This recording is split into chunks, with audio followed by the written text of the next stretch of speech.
Hello and welcome to Wisdom Trek. This is Guthrie Chamberlain and I'm your guide to wisdom and creating a living legacy. Thank you for joining us for our 7-day-a-week, 7 Minutes of Wisdom podcast. This is day 183 of our trek, and yesterday we explored the 25 nuggets or proverbs for abundant living. Today we're going to hike the should have, would have, could have trail, or it could be referred to as the tyranny of the should.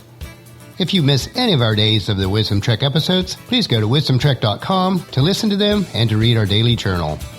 We are recording our podcast from our studios at the Big House in Marietta, Ohio.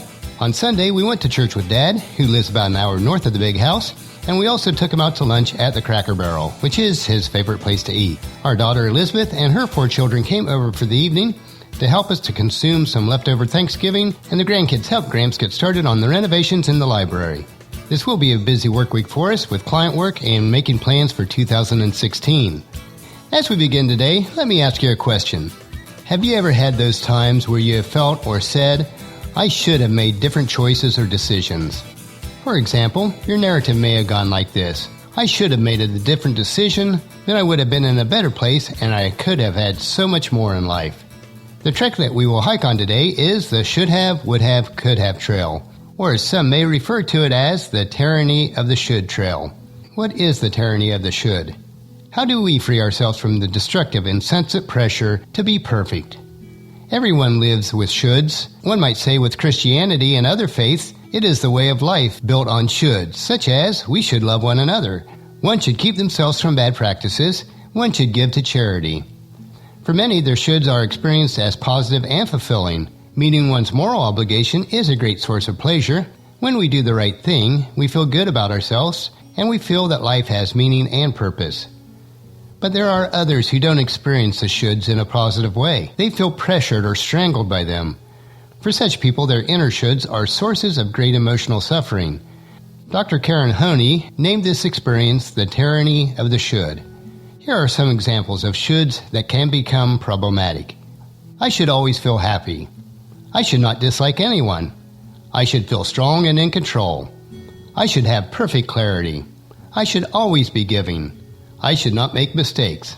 I should never get angry. I should never waste time. I should always feel productive. Shoulds can become tyrannical when they are experienced as making impossible demands that are impossible to meet, such as we should never feel weak as an impossible demand to meet.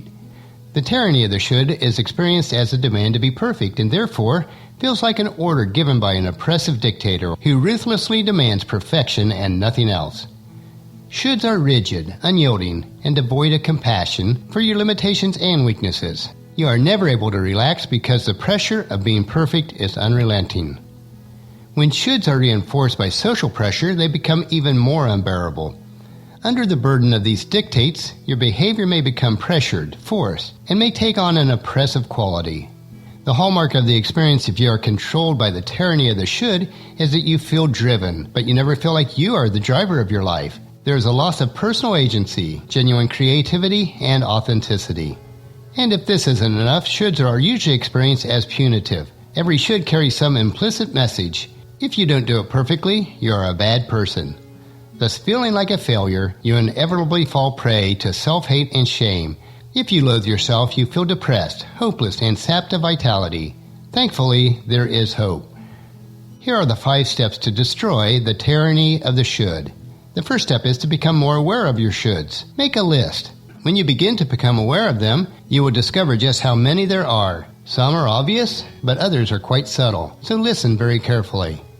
The second step is to recognize that some shoulds are lies. For example, you might hear yourself say that I should feel happy all the time. Is this true or false? It is certainly a lie because it is not humanly possible to be happy all the time and never be in a bad mood. The third step is to identify the truth. In this example, the truth would be, it's okay to feel unhappy and to be in a bad mood from time to time. No one is happy all the time. Upon embracing this truth, you will feel a perceptible shift, a sense of liberation, a feeling of lightness. Now, how long you allow yourself to be stuck in a bad mood is the choice that you will need to make. When we do find ourselves unhappy or angry, we need to make a mind shift so we'll not remain in that state too long. Make this mind shift by doing something positive for others. Or as Galatians 6:10 put it, Therefore, whenever you have an opportunity, we should do good for everyone, especially those in the family of faith. The fourth step is to recognize that you are not a bad person. Just because you're not happy all the time doesn't mean that you're a bad person, that something is wrong with you, or that you have a psychological problem. To think so would be a falsehood. We all fall prey to these feelings. We can't help it because God built us with feelings. But this does not mean that we have to be controlled by these emotions. Work on recognizing your feelings so that when they do manifest themselves, that you are able to take action. And think of yourself in this way, from Psalms 139:14. Thank you for making me so wonderfully complex. Your workmanship is marvelous. How well I know it. And the fifth step is to accept yourself as a good person who is imperfect and limited. No longer needing to be perfect, you can begin to discover and embrace the truth about yourself. Living as an imperfect, limited, and messy human being requires letting go of this idealized self-image.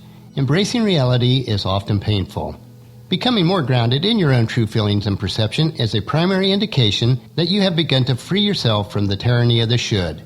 As the grip of this reign of terror loosens, you'll begin to feel more alive, becoming the driver of your life and no longer being driven.